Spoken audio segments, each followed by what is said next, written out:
Hi, this is Carrie from McMillan Library. Today we are going to be doing an experiment, and our experiment today is a volcano. Woo! So I have made my volcano very simply.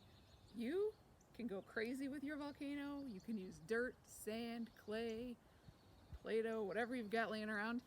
I just used a paper bowl, disposable bowl, a jar that I had laying around my house, empty jar, and then I just put some aluminum foil around it to make it shaped a little bit like a volcano.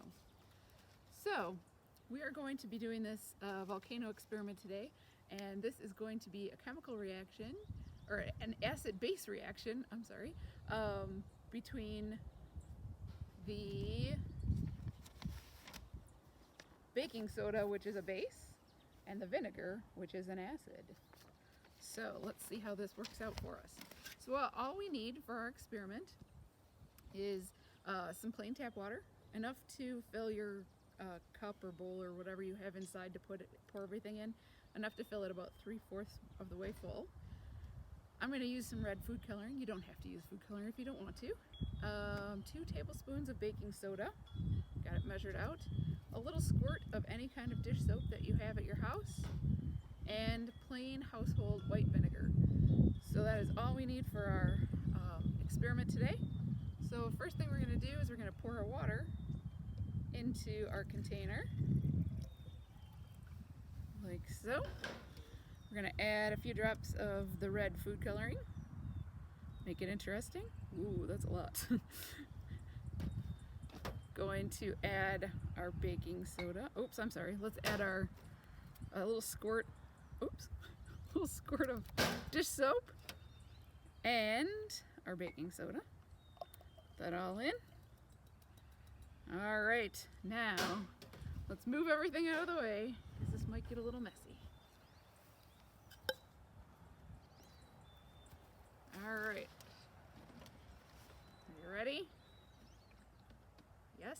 All right, let's open our vinegar and we're gonna pour some in.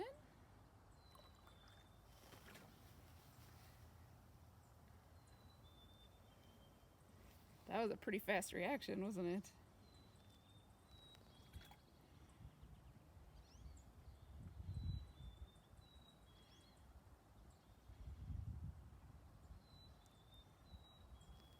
Woohoo!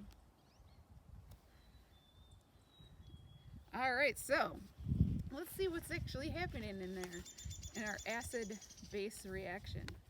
So when you mix baking soda and vinegar, what happens is a proton is taken from the vinegar by the baking soda. And when that happens,